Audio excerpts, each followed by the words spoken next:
We've talked about China, gained a lot of insight on China. We'll now move to Africa, where of course China is playing an increasingly big role. But let's talk about Africa. Let's talk about Africa's promise, and let's also talk about the realities on the ground. I'm honored to have two eminent speakers who will discuss their various businesses in Africa. Again, each of them will hold a 20 to 25-minute introductory presentation. We'll hold questions, and then I will ask the two of them to join me here on stage for the discussion, at which point we will take questions from you. I'm honored to present the first speaker, Anat Barghera. She's the chairperson of YuMe Africa. The company is based in Switzerland. She is based in Switzerland. YuMe Africa provides fast-speed wireless connectivity throughout sub-Saharan Africa.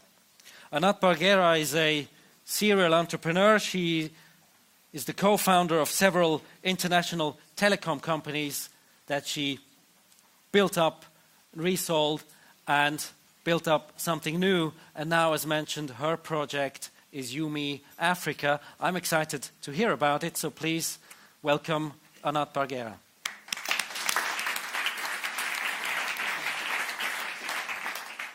Thank you very much, Mark, for the introduction. What you didn't say in my short bio is that I spent 6 years with UBS in Zurich, so this brings me back to a very nostalgic period. And although it was a lot of fun and very exciting, I moved into telecom, and then we started to roll our own firms, companies, and that's another experience. Thanks a lot for inviting me, having me here. I'm very, very happy about and privileged about the opportunity to share with you today our experiences in Africa. And I'm very impressed that UBS decided to put this whole session about Africa right after the session about China. I think it reflects the motion that in the perception of Africa nowadays. Because in the last 5 years, when I was talking to people, they used to ask me, "What are you doing?" And I say, well, we have a mobile wireless internet network operator in sub-Saharan Africa. They would say, very interesting, and walk away. If you And nowadays, everybody understands frontier markets. That's the place to go. And Africa has a huge future with the internet and e-commerce. So when you hear about Africa, what do you have in your mind? But this is only partial picture. Actually, 90% of Africans never saw a wildlife animal in their life. And if they did, they saw it like me and you in the zoo.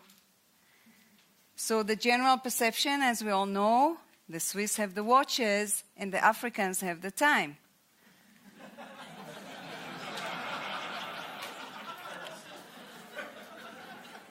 But reality is different. We see here those vibrant cities and the dynamic industries and the huge opportunities. Story is totally different. I just need a disclaimer now.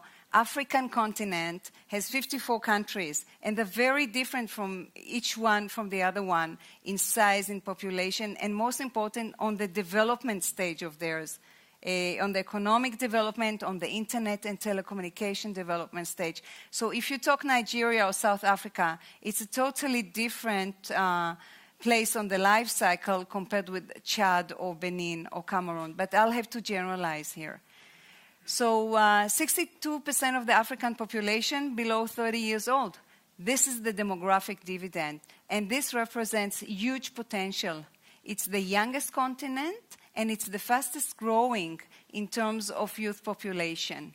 Still, it's a frontier market, so most of the people are still living on $2 a day, but 50% growth of university enrollment in the last 10 years. And in Nigeria alone, in the last 10 years, you had 5 million people joining the middle class. This is the growing middle.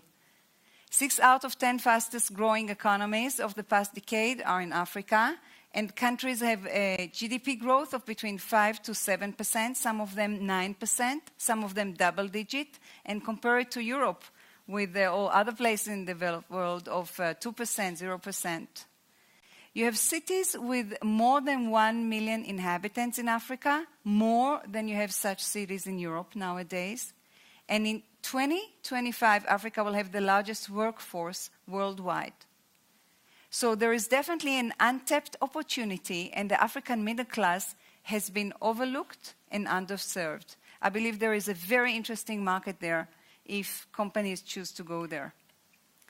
So for comparison purpose, our life here in the West, internet has huge dominance. E-commerce is very dominant in everything that we do in the developed world. Facebook, Twitter, Netflix, our kids are digital natives. Changes are happening all the time on that. And also commercially, online companies become a big threat to the companies who are offline and don't manage to tap to get into the digital world and move it to their own purposes. And what we see here is, of course, UBS strategic move to engage its customers by giving them online services. So as you know, internet is part of our life and is here to stay. In the past, 20, 30 years ago, if the speaker on the stage was boring, people fell asleep, especially after lunch. Today, as soon as I lose your interest, you'll pick up the iPhone and you'll start reading your emails, your news, the weather report, whatever. So I know you must be partying last night. Everybody is tired, but please give me 5 minutes before you do that. So back to Africa. This one is a very telling story. If you look at Africa, this is the dark continent. Most of the internet connection happens here.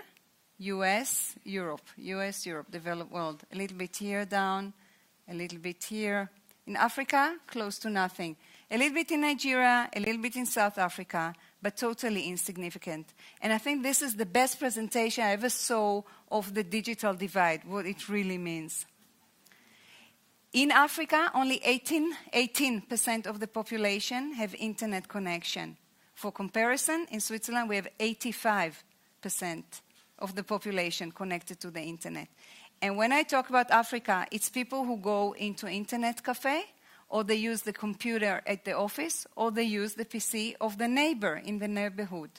Most of them don't have online subscription, broadband online subscription. Only 1 to 2% in sub-Saharan Africa have online broadband subscription. I would like to see, is there anybody in this hall with us who doesn't have his own online subscription? Internet, broadband. Mishi, okay. Good. Mishi is still a university student, so he's probably saving. It's not a joke, it's reality. But there is a huge potential for growth, and it's happening now. Africa is leapfrogging, and it's a huge opportunity for it. So why is that? What are the drivers of that growth and this huge development? So first of all, connectivity is improving. In the recent years, many submarine cables arrived to various African countries. So they provide huge bandwidth to the continent. Another factor is the prices of the end-user devices. So prices of tablet and iPhone and PCs, they're all dropping. It's not dropping fast enough to our taste, but it's improving. And for Africa, it has a lot of significance because people cannot afford to pay for these things. And more significant now, new state-of-the-art technology. And this technology make it available for the growth that we aspire to have in Africa. This is a slide about LTE. LTE is the new technology that speeds up rich data and heavy tasks like web browsing and video streaming. And it does it on smartphones and on tablets, and of course on PCs. The biggest player is China Mobile, which installed 500,000 base stations in China, and it is the largest mobile network ever built. But it's not only China. You have one in Sprint, and you have in Russia, and you have in other places in the world. Actually, I just heard from my new colleague from Temasek, and she told me about Korea, I believe you mentioned, or Indonesia, where villages are being connected now through the 4G. So they're doing the same thing, leapfrogging the fact that there is no fiber optic in the ground and going straight into 4G LTE. Africa, same story. There is no fiber optic in the ground, no ADSL. So with this mobile wireless internet, 4G LTE technology, African cities can be served very quickly and very effectively. So the technology basically allows for a quick rollout of infrastructure. We already saw this phenomena in Africa on the mobile telephony. Africa is the second largest continent in terms of mobile users worldwide. So it was a huge success. And the reason was, again, because there was no fiber optic in the ground. So the whole continent leapfrogged into mobile telephony, into wireless mobile telephony. And this is exactly what we say will happen on the broadband area. There are additional drivers of internet and e-commerce growth, and these are the growing middle class, the growing GDP, and the strong urbanization process. So my colleagues before were talking about China. I chose to look at the digital development in China because I think it's very, very relevant to what will happen in Africa. It's only a question of time. I believe that the combination of growing economies in developing market, or in Africa case, it's the frontier market, and the digital expansion is a fascinating, a very successful and powerful force. So one thing you see every day in the front page of Wall Street Journal, it's about this success story of Alibaba, the e-commerce player of China. They took most of the e-commerce traffic in China, and now they're going to go public. And I'm very thankful to UBS because I managed to get some shares now from UBS, and I'm waiting every day to see the result of this huge IPO. Now, it's interesting because Amazon, for example, what Amazon is doing, they're moving consumers from the offline into the online. Alibaba is doing something different. Alibaba is stepping into a new market, into this growing middle class that were not really shopping offline, and they're grabbing them and giving them other habits of shopping online. It's basically profiting from the rising Chinese internet penetration, from the faster internet speed, the 4G I was mentioning, from the growth in consumer purchasing power, the urbanization of China, and the improvement of online payment and logistics. And this is exactly what's going to happen in Africa. The growth is basically building on the economic growth. JD is the main competitor of Alibaba. And here we can see how delivery and execution is key in pushing e-commerce. It's a beautiful picture, same-day delivery. You can track it online. So when you look at Africa, of course, difference is huge, but it's going to happen. Why is it going to happen in Africa? Because there is an Africa-specific driver, and it's the mobile. The penetration of the smartphone is growing now 20 to 30% a year in Africa. And it's amazing, it's growing in the fastest rate worldwide. So the biggest growth that we experience in smartphone penetration is in Africa. And this will immediately contribute to the e-commerce growth. This is the result of all of these factors. For a total population of more than 1 billion, and with strong mobile penetration, internet usage and social network is on the growth. But still, Africa is lagging beyond China, India, Brazil, and all the other countries. McKinsey did a report, and they said that e-commerce will open up a new shopping experience for Africa's growing middle class, and that by 2025, 10% of the main economies of Africa will be shopping online. So there was a slow start, but now Africa's digital development is accelerating. And that brings into innovation of application and web-based model. So this is what we have today in Africa. And in 2025, 75 billion in e-commerce sales, 300 billion internet contribution.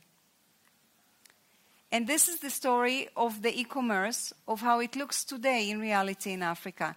So there are a couple of companies. One of them is Naspers. It's a South African player, big player, with a market cap of a couple of billions. And they have operations not only in South Africa, but they also grew into Russia, interestingly.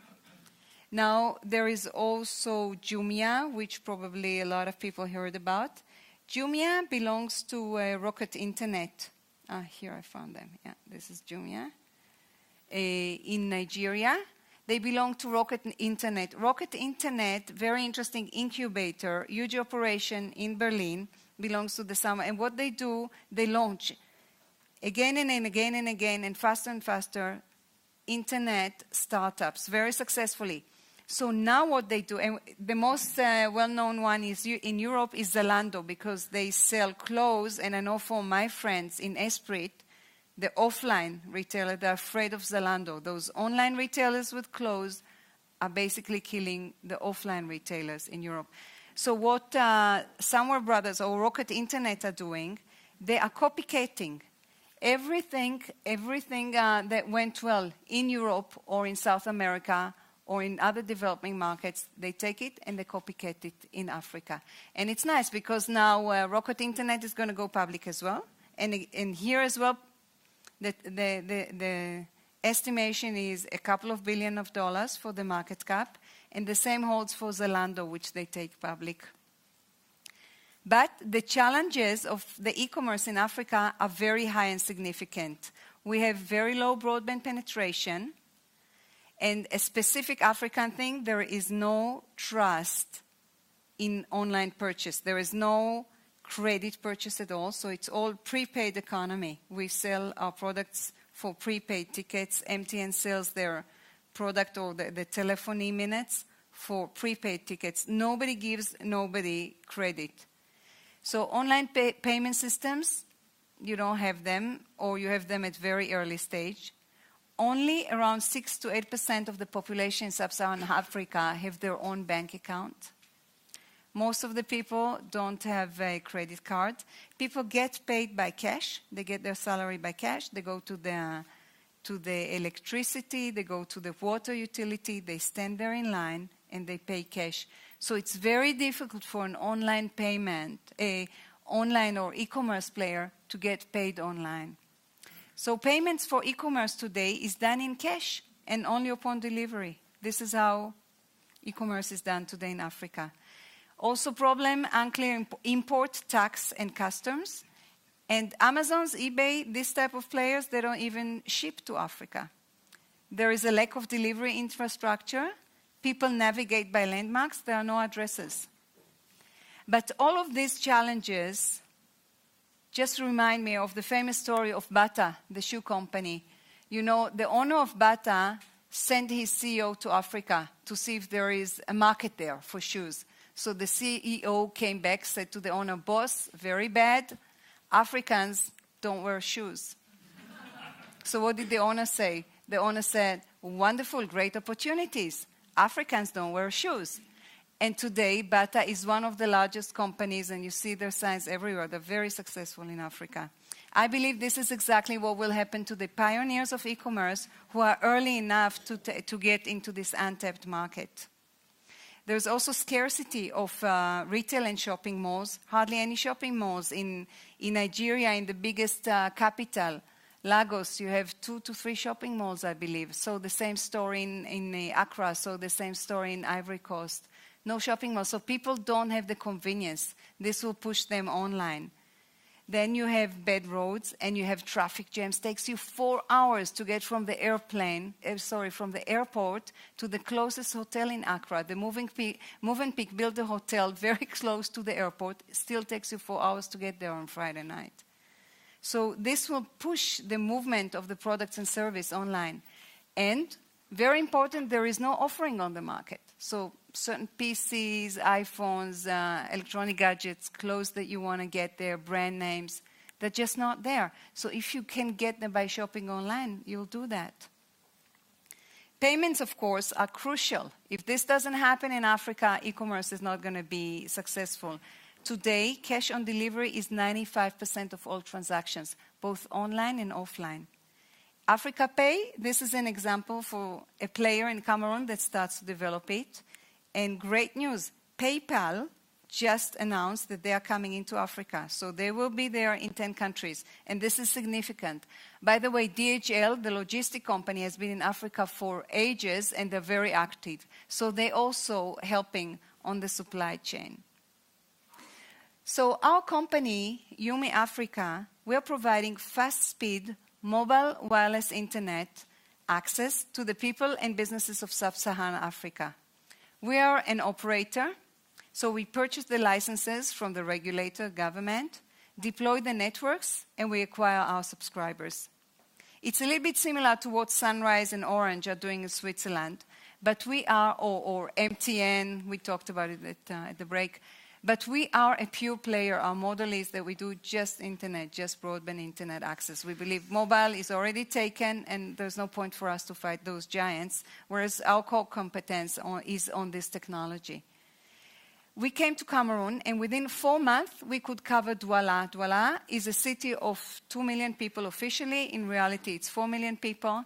And from the moment we finished, it's there. So every subscriber can go purchase the dongle or whatever he decides to purchase in order to become a subscriber. He's got mobile, wireless, fast internet access, similar to the one he gets in Switzerland or in other places in the world. And after that, we repeated that exercise in Abidjan, in Ivory Coast. It's a city of officially 6 million, in reality much more. And again, it took us 4 months to deploy the city. From then on, internet is there, available for the market. And we continue and expand in sub-Saharan Africa. And next country will probably be Ghana. And same model, copy-paste. It's much easier to copy-paste in broadband than it is on voice in telephony. The young population in Africa is the major reason of growth. These are the early adopters. They're very keen. They're embracing the online, and they're looking for the innovations. In this University of Douala, it's incredible. It's 70,000, not 17, but 70,000 students. They didn't have access to the internet. Students had to practically go out of the campus and go to internet cafes in order to get online. So we went there. It's only a university, so it took us 1 month to deploy it. And they get very affordable, high-speed broadband wireless internet. And so they can get into the MOOCs, the online education. And Professor Abisher of EPFL, my Swiss colleagues here know him. He heard about it. He likes the idea of online education, so he teamed up with us. And then Microsoft heard about it, so they liked the idea, so they teamed up with us. And now we're going to take this as a package and continue replicating in every country that we go to through the universities. We are a for-profit company, so what we're doing is in order to make money for ourselves and our shareholders, but we believe that this is the way to develop Africa. We strongly believe you want to help Africa, come do business here. Charity has its limits, as we saw. So where's the e-commerce here? The local banks, when they heard about it, UBA came and they gave a card to the students. And with this card, the students can pay the tuition. So they don't need to bring cash and stay online, stay in queue in the university. And on this card, then, of course, you can develop. You can put insurance. You can put this. You can put there. So maybe UBS wants to think about it. So lately, Yumi Africa, we launched our own online website. Why do we deal with this? Our core business is internet access. We found out that to expand beyond that, we sort of have a hurdle, because if you don't have connectivity, there is no development of local content. But if there is no local content, people don't use the internet. So it's like a vicious circle. We found out that we have to help break this vicious circle. We see ourselves as catalyzer. So we put 10,000 businesses online with their names, the address, what do they do. It's like Yelp. Before we did this in Douala, if you want to go to a restaurant, you call your friend. You ask yourself, where is there anywhere to go? There were no yellow pages, no information. So now 10,000 companies are online. They're serving the local market. And I just heard last week that the air companies, the airlines, came to us and they asked us to put the schedule online, and even the train came to us and asked to put their schedule online, which is great because it generates traffic. And you have here restaurants, hotels, events. What we try to encourage those restaurants and hotels is, here's a platform, take your platform. Now you're already online, people know if you're online. Become our client and start to develop business around it. Here is a platform we give you, and start to sell your products online. Why is the closing of digital divide so important for Africa or sub-Saharan Africa? Because there is a huge correlation between growth of GDP and internet penetration in emerging markets. There is one interesting statistics of the World Bank which shows that every 10% growth of broadband connectivity brings 1.4% growth of GDP in developing markets. And we see it happening around us. We see the spillover effects. We see the employees that we hire, the technology transfer that we have to do in order to get them help us build the company. We see the spillover effect in terms of new SMEs being created around us, the people who come and who mount the base station, the people who become web designers, whole growth of industries that were not there before. And broadband also means not only SMEs and entrepreneurship, which is vital to the growth of the economy, it also means education, it also means less unemployment, transfer of knowledge, as I mentioned, and most important for Africa, moving the economy on the value chain from the mining and the natural resources into the value-added services where they have to be. They have to join the digital world. So it's not only for the young urban guy who can now become a web designer, it's even for the fisherman in the remote area who today sold his fish. Today he sells the fishes for, let's say, 50 cents to the local trader. Tomorrow he could sell it straight to Japan for $20 if he has the internet connection. So I think the future is here. I think Africa has a tremendous potential to do this leapfrogging on the broadband like it's done on the mobile. This is our country manager, Jan, of Douala. I went with him to a restaurant, and sure enough, the waiter comes, pulls out a tablet and takes the order online. I didn't even see it in Zurich. In Zurich, they just write it when they take the order. So this is, to me, leapfrogging. Jan is smiling because the food is good. I'm smiling. I'm very happy because now the waiter is going to send an email to the cook, and then the cook is going to send an email to the waiter when the food is ready. And our company, Yumi Africa, is going to have some more minutes and some more money coming in. So, thank you very much for listening, and I hope to see you all in Africa and online.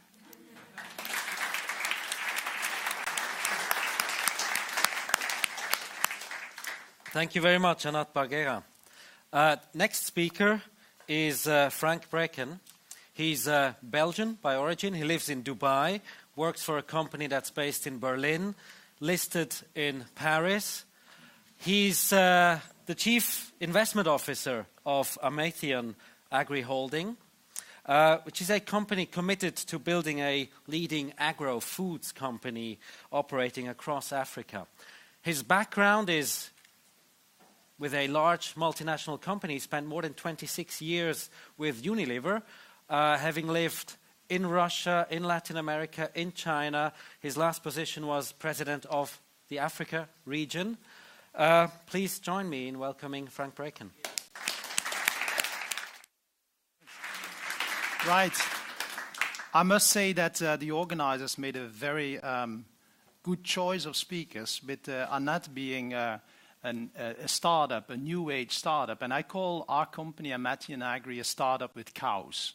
Because that's truly what it is. It's started in 2011. by German founder Karl Brünn, German investors behind it, mostly German investors. And it's basically about building an agro-foods company in Africa. And the idea is very much that there is huge opportunity in building value clusters, which actually take out existing inefficiencies between the different stages of an agro-foods value chain, between the farm and the processing, and between the processor and the retailer. So very, very basic brick and mortar stuff. And that's why I call it a startup with cows. We actually have 1,000 heads of cattle already in Zambia. We have a farming operation which has accumulated 38,000 hectares, and I'm sure some of you will ask me a question about land grabbing later on. And I will note down your name if you do.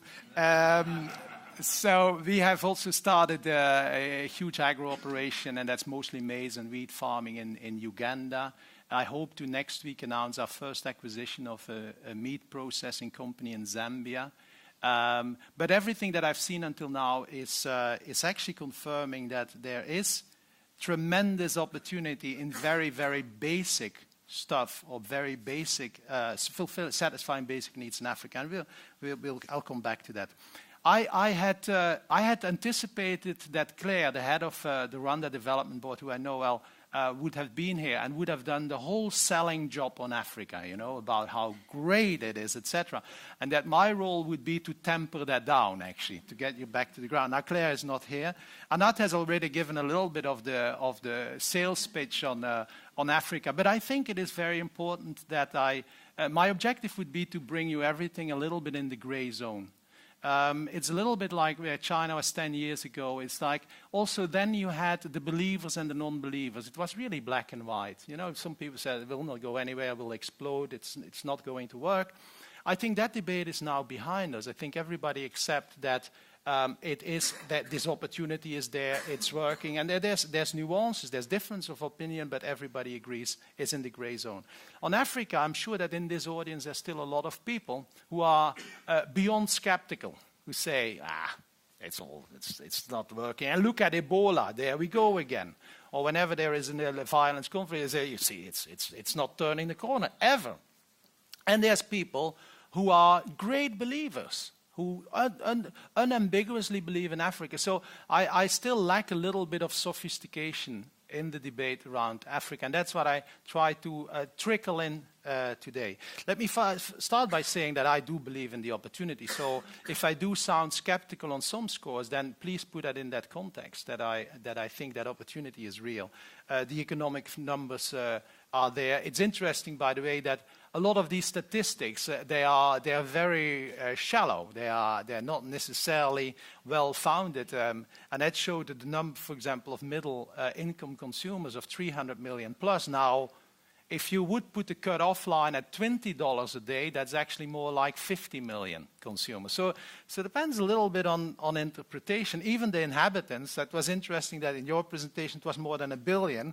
I usually talk about 980 million, so I don't know where the difference comes from, but we still have some difficulty on getting our facts and figures right. But I think there are some undeniable facts. There's of course the GDP growth on average, and certainly some countries like the Rwandas, like the Angolas, like the Ghanas, etc., which are clocking in really substantial 5+ GDP growth rates. It's undeniable. There's, of course, also the fact that on qualitative parameters, like the quality of the governance, Africa has undeniably moved. Whereas before the change of the century, there were maybe 5 non-violent changes of regime. Since that period, there have been more than 40. So there is definitely and undeniably a better governance framework. Something that's often forgotten is that the level of indebtedness, some of you will remember that the talk about Africa was all about defaults and the high level of indebtedness. Now, since that the Club of Paris has actually forgiven a lot of it, the balance sheet of most African countries are actually pretty healthy, certainly by European standards. There's several. Most of the countries are at levels of 40 to 50% of debt to GDP. So, which obviously gives significantly more room for development. there's a whole issue of leadership. There's governance, there's leadership, and I'm not talking about political leadership, but I think one of the biggest changes is the presence of enlightened African leadership, both within Africa, in the business world, both outside Africa, in the academic world, but increasingly you will find an African voice of enlightened leaders. And personally, that is to me one of the most encouraging things. And there's, of course, technology. I think technology is going to be indeed one of the big movers in terms of connecting what is intrinsically an incredibly complicated reality and geography. Technology will make it possible that this continent will become really connected to the outside world, unlike having to travel 2 weeks by a steamer ship. So I think technology is going to be an absolute factor in all this. Now, I would like to say that for those of you who don't necessarily believe in the African opportunity, I think you should still be very interested in Africa. Because if we don't get it right, it will anyhow become a major liability for the world. The half of the population growth that we will have in the future, yesterday it was said there will be 1 billion more people. Half of them will be in Africa. 60% of the youth will be in Africa by 2040. 60% of the arable land is in Africa. So who's going to feed the world? So if you don't believe in it, you better worry about it. So let me say a little bit in that context of the great opportunity. But what are the major challenges? And you as future business leaders, and also if you're not in business, I think it is important that you are well prepared for the challenges. And one of it is, and I've seen that also when I went to China, and that was like 9 years ago, exuberant expectations. You see the statistics. People talk about growth rates. People say the best performing equity markets were in Africa with returns on capital of 25 to 30%. You hear all these statistics thrown at you. And it's very easy then for business leaders and shareholders to get overly excited, forgetting that a lot of this is actually first mover advantage, monopolies rent, and that the reality is a little bit cooler than that. And why is it important to be aware of that, of these exuberant expectations? Because one of the biggest worries I always have is that a company goes in, a shareholder goes in, or an initiative is being taken. It doesn't work out as expected, and then immediately you will have the statement, "I told you so." Immediately people will fall back in their old cliches and ideas about Africa. It's simply because the delivery of their venture was not satisfactory, but the expectations were at a level that could not be fulfilled. The other thing that is very important to understand, and Nat also made reference to it, is everybody likes to talk about the size of the opportunity. There's 1 billion people there, and it has a land mass which is, 2.5 times the US. So you can fit China, the US, India. I'm sure you have seen that map. People ask me when I travel into Africa, like, how do you deal with Ebola? As if it is all over the map, forgetting that when I fly to Zambia, I'm actually 9 hours flights away or 8 hours flights away from where it's happening. So it's very blurry in most people's mind. But it is a huge, huge continent and a huge reality. It's not only huge in size, it's also very complex in its market, demographic, and economic, political realities. A couple of examples. For a company like Unilever, I'm ashamed to say that after being one of the longest presence company in Africa, it took me, I think, a year fighting.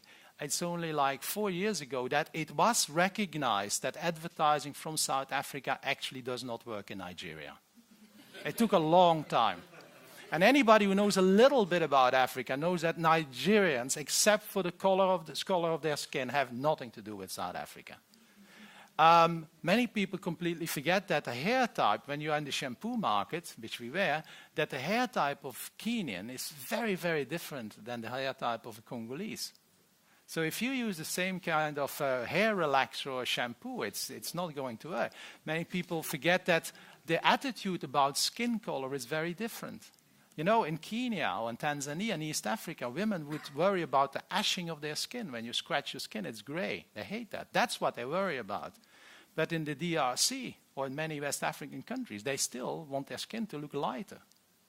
So the eating habits in West Africa, they eat stews. In West Africa, they eat stews. In East Africa, they eat grills. And yet, surprisingly, there's so many companies who say, we have an Africa strategy, and everybody goes grilling rather than stewing, you know? And there has been some interesting results to that, to the tune that, I have to be careful here, but when Unilever introduced hair relaxer, the same one for across Africa, in some countries the hair fell out, not surprisingly. So that was an experiment that didn't last too long. Now, that actually means that anybody who goes with a strategy into Africa needs implicitly to have a clustering mindset, a clustering. So it needs to be from Africa to cluster to country. It can't be from Africa to country. And why is that? Because most of these countries in themselves are actually very small opportunities. Even a 40 million population like Kenya, in the fast-moving consumer goods business, in value-wise, it's a relatively small opportunity. However, if you look at the East Africa community, 200 million population, that is a very sizable opportunity. And so more and more companies who understand Africa, they cluster their strategy around logical clusters, whether it's Francophone West Africa, then you have a cluster around Nigeria, you have a cluster around East Africa. Ethiopia sits a little bit odd there. I think it's a cluster in itself. And then, of course, you have Southern Africa, with South Africa, Mozambique, Zambia, etc. So I think that the awareness of the need to clustering is a very important part for anybody who goes into Africa. There's a lot of talk about the risks of Africa. And it's, of course, a fact. You cannot deny that operating there implicitly incurs risks, whether it's health risk. Ebola is a reminder. What happened in Côte d'Ivoire 5 years ago is a reminder.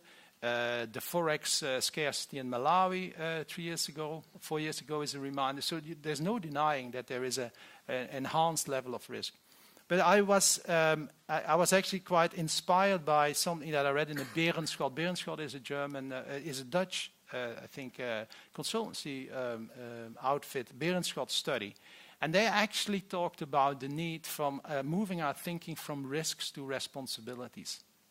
And that increasingly, that rather than saying there is the risk of a lack of liquidity or there's a risk of our distribution breaking down, actually the mindset of entrepreneurs and businessmen should be is we have a responsibility for creating liquidity. We have a responsibility for creating distribution. And it's a mindset thing. And ultimately, if you think about it, it's not different like how businesses, the Nestlés and the BASFs and the Unilever started in the beginning of the 20th century in Europe. They took responsibility for even housing of their employees, for providing electricity and water, for providing healthcare and pension arrangement. These companies took responsibilities rather than talking about the risk.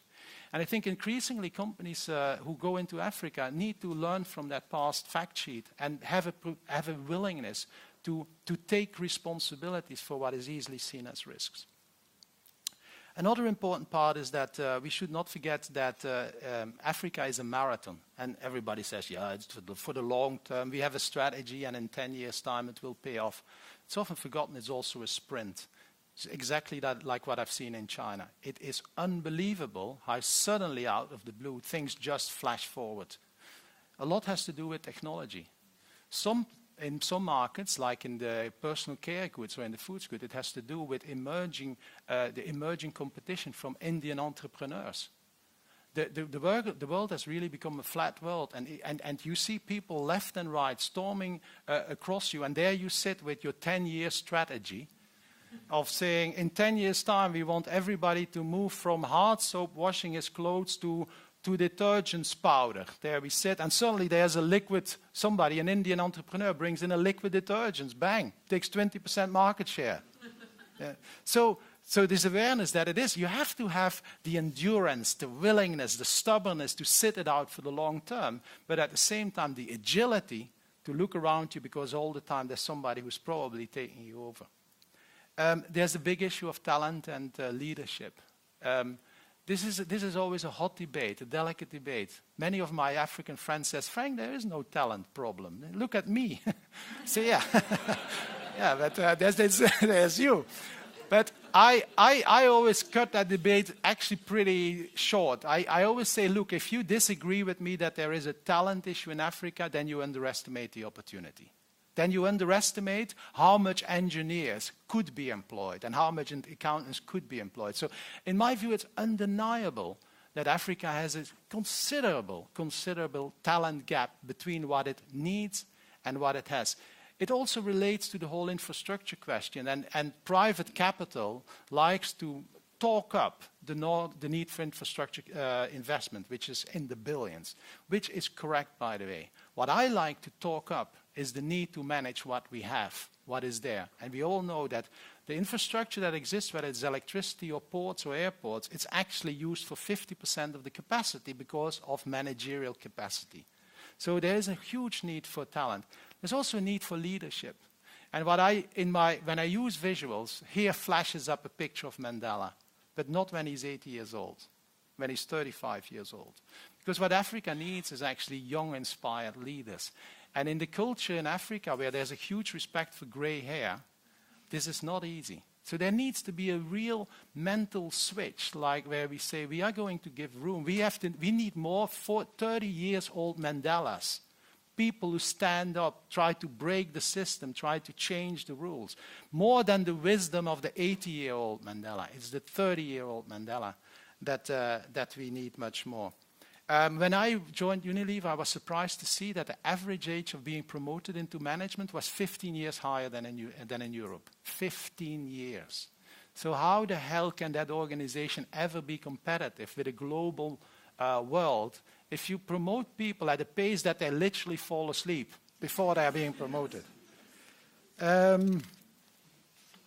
One last point that I would like to make is, and I call it the soft bigotry of low expectations. It's a phrase that I stole from George Bush, who certainly stole it from somebody else, okay? But George Bush used the phrase soft bigotry of low expectations when he visited an inner school. And I think it was in Harlem or somewhere else. And he, I think, rightly said that, look, these children are suffering from the low expectations that we put around them. And I think that is one of the key issues also around Africa. When I went to Africa, my new role as head of Africa of Unilever, I was literally shocked about what I found. The quality of the manufacturing processes, of the quality of the offices, the quality of the management development processes, and yet nobody seemed to see this as a real issue. And it was a real reflection of a system and an organization that had become really very used to low expectations. Right? And you can understand where that comes from. It comes from there's a history, of course, of really steady decline after independence, a steady decline in Africa. There's a history of a culture where people actually take kindness for professionalism, like it's a sensitive topic. And that's why I like the phrase, because in the soft bigotry, soft stands for well-meaning. But the bigotry still stands for, it's discriminatory, but it is well-meaning. So I think one of the things that we mentally have to push on ourselves is that we are going to raise the level of expectations collectively in Africa as leaders and as politicians. Talking about politicians, by the way, somebody said to me, he was a great leader because he kept the country stable. Talk about low expectations. If that's the only thing you'd have to do to keep the country stable. Anyhow, so we have to raise the level of expectation, and that is why I believe that the single biggest opportunity for business in Africa is doing everything a little bit better. People ask me the question, so is it about mining, or is it... Of course, these are all opportunities, internet, but doing everything a little bit better, supply chain, manufacturing, retailing, you cannot imagine how much opportunity value-wise, value-creating-wise, sits still in that basic activity.